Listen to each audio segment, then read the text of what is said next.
And Gary Neville speaks about "You Never Walk Alone." That at least should already be forbidden, to be honest.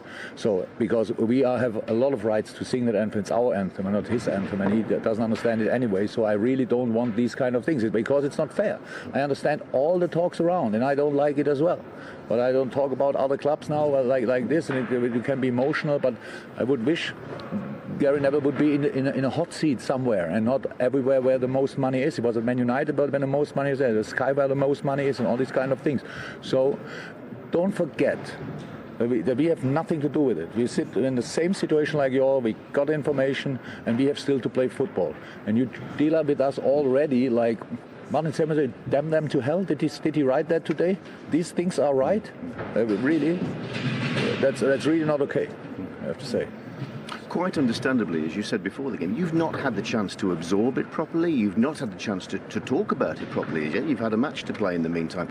Will there be an opportunity going forward, perhaps for you, to speak to the ownership, at least put your point of view across? Look, our owners. I worked since 6 years in the roundabout in this club, and they're great people. They're reasonable people. They're serious people. They don't do things just like this. They are not like this.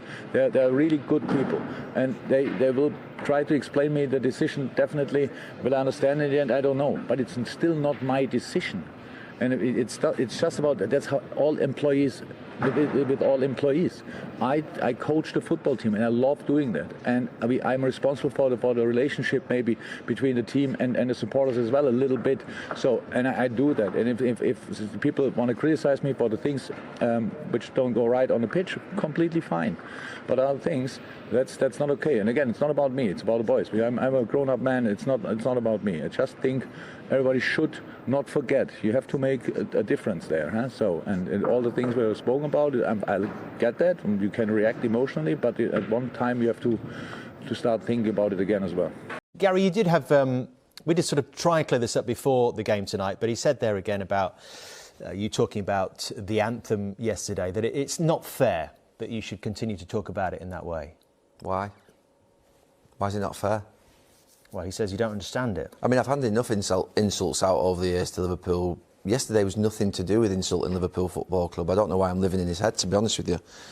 I don't know what spiked him. Yesterday was an impassioned plea from me about football and protecting football in this country, and that my biggest disappointment was with Manchester United and Liverpool. I think I've equally distributed enough criticism to both clubs in the last 24 hours. So I don't know what his problem is. He talks about a hot seat. I had a 25-year career at Manchester United, 11-year career at Sky, and I worked hard for that. I've not been handed it. I've not gone where the most money is. I didn't have choices. Sir Alex Ferguson didn't sort of say, Gary, do you want to stay here every single year? So I have no idea what he's going on about. I employ 600 people in a city. I've tried to look after him through a pandemic. Is that not a hot enough seat for him? He's done a great job at Liverpool. I've got no problem with Jurgen Klopp. I loved his team, but the fact of the matter is he's spiky. He's been let down by his owners. His owners have thrown him under a bus. That man, actually, to be fair, we're on the same page. We're actually on the same team. But the fact of the matter is he can't say what he wants to say, and I can. And I accept that. Because the Jurgen Klopp that we know, that you know, and the Liverpool fans know, he hates every single little thing about this. As he said more himself. than I do, more than you do, because it goes against everything in his life that he's believed in. And he can't, and he's been let down. He's been let down by his owners, and so have those players at Liverpool. I've got nothing against those players at Liverpool. They're unbelievable these last few years.